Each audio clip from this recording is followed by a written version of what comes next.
Live from downtown Detroit, Local 4 News at 5 starts now. Tracking a serial killer right here in Detroit. We've learned that suspected serial killer D'Angelo Martin was living inside this home, a home where human remains were found.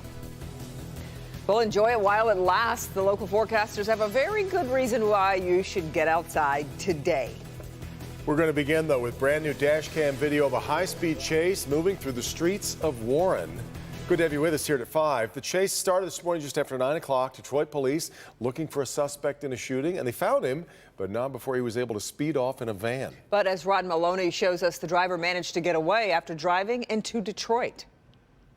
The chase came from just good old-fashioned shoe leather police work. Detroit police has a be on the lookout for a black town and country.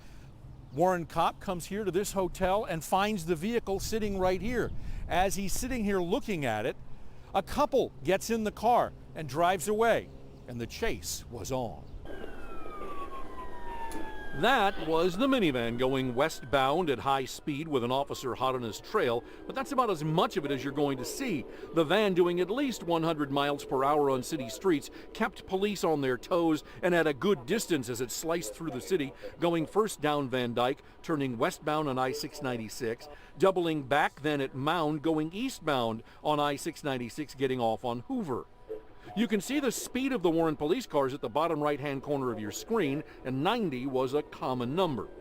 The Hoover part of the chase went several miles to 8 Mile, then turned east again on Grossbeck and into the city of Detroit.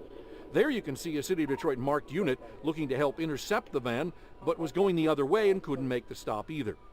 As the van started darting in and out of side streets, Warren police cut off the chase as the van turned onto Rose Street and then onto Lappin going eastbound. Detroit police were told by Warren police declined to pick up the chase and have yet to find or recover the town and country. Now, the van was wanted in relationship to a shooting in the city of Detroit yesterday on the east side, where someone fired shots into this green light gas station after a confrontation outside about noontime.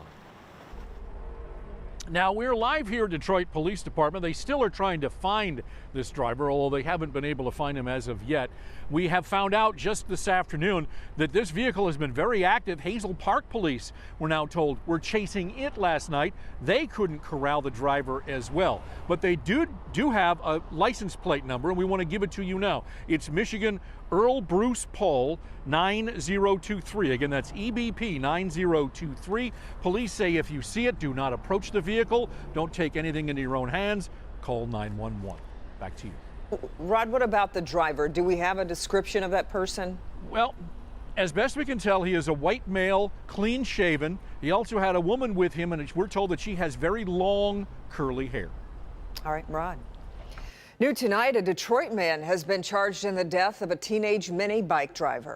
Prosecutors charged Decarius Davis O'Neill of Detroit for allegedly hitting and killing 15-year-old Donnell Johnson with his car. Prosecutors said the crash happened because Davis O'Neill was speeding and lost control of his car. Davis O'Neill's been charged with reckless driving causing a death. He's scheduled to be back in court again later this month. All right, now to the weather. Kind of a good news, bad news scenario starting to play out. First, the good news. It has been an absolutely beautiful Friday today. So that leaves the bad news to me, I guess. Thank you, Devin. I appreciate that. It turns out this is probably the best weather you'll see for the rest of the weekend. Andrew's in for Ben tonight, tracking multiple rounds of rain on the way. Andrew. Kimberly and Devin, you're exactly right. I'll bear the bad news on this one. I'll bail you out, Kimberly and Devin. We're looking at those showers arriving for tomorrow, and yes, for Father's Day, so let's focus on the good news, shall we? We still have beautiful weather out there right now, comfortable temperatures, mostly in the low 70s all over the place, 67 in Sandusky, sure, a little bit cooler there, 73 for our friends over in Mount Clemens, about 71 to 72 over at Metro Airport. Looking lovely outside. Go ahead, drop the top, drop around your convertible. We've got good weather for it. It remains dry as we go through this evening. A little breezy as well. Winds out of the southwest at around 16 miles per hour. Only flying the ointment, actually a couple of them, some flood warnings. Lakeshore flood warning until 10 p.m. for St. Clair County along Lake Huron, and the Hamburg River getting closer to flood stage and going above it within the next hour or next couple of days or so over in Livingston County. Other than that, it's dry on 4 Live radar for now. We've got some rain to our north, but also to our west. It moves in here for tomorrow, but when? And what about Father's Day? More on that and your 7-day forecast in minutes. Okay, Andrew. A 25-year-old man was shot and killed today outside a senior apartment building in EastPointe. It happened near 9 Mile and Gratiot. But as Nick Monticelli reports, there doesn't appear to be any connection to the senior apartments, and investigators are having a tough time figuring out what happened in the first place. Good evening. Something new we've learned throughout the day is that the pickup truck that was actually stuck here on top of this boulder is not the victim's truck. It's actually the suspect's truck. Now detectives trying to determine why this shooting happened in the first place. Well, it's just kind of scary, you know. You don't expect it around. This really is, you know, really quiet around here. Nancy Seeley's morning routine with Abby was a little make that a lot different this morning. So it just boom, boom, boom, you know, really fast. And I'm thinking, oh, some idiot's out there with fireworks or something, you know. They would soon realize those were actually gunshots in the back parking lot of the Oakwood Manor Senior Living Apartments near 9 and Gratiot.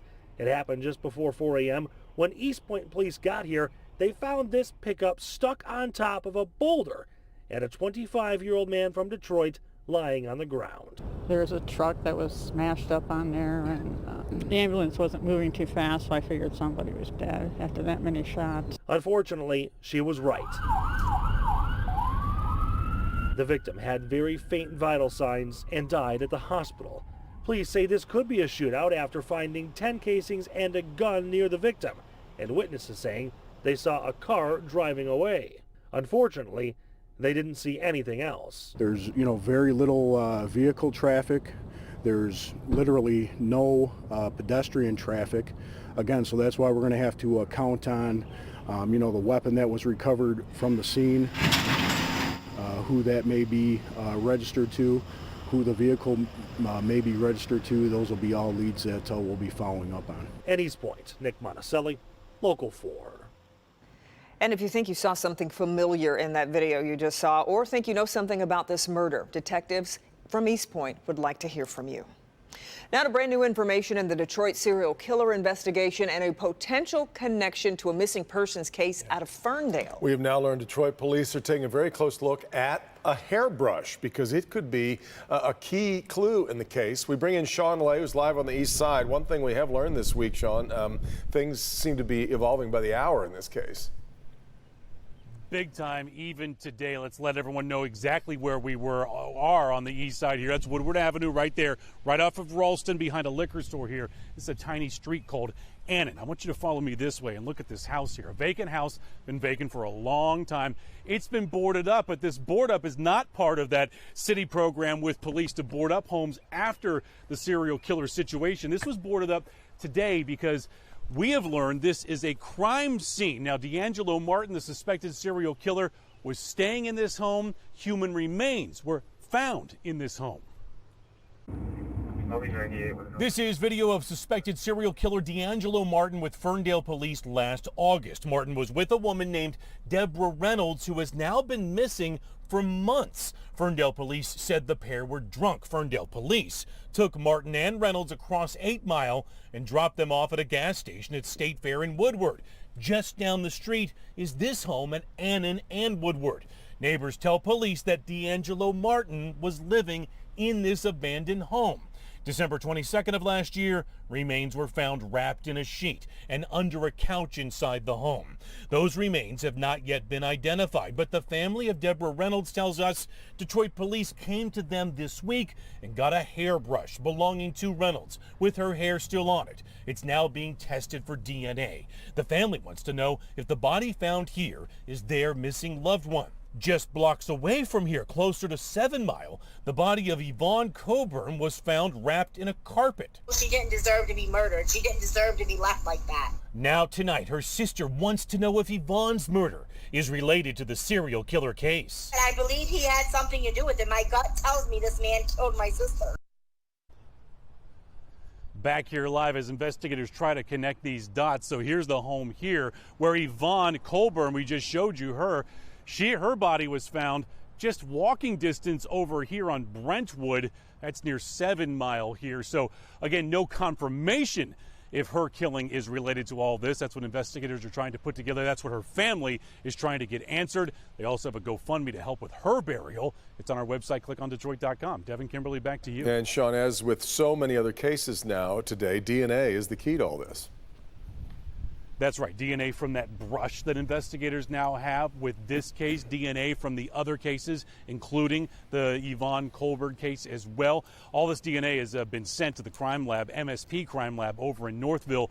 They're trying to expedite that, and once that comes in, that's going to give investigators a lot of answers. Yeah. All right, Sean.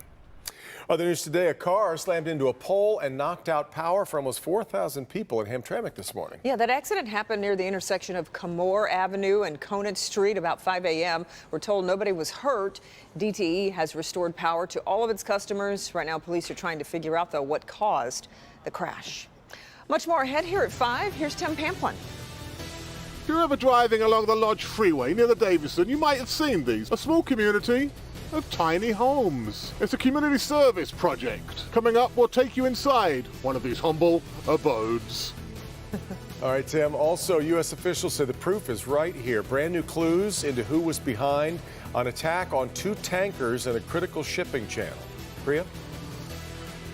If you're at a hospital in Michigan, you might pass rose bushes like this. We'll explain its significance and the driving force behind this symbolic garden.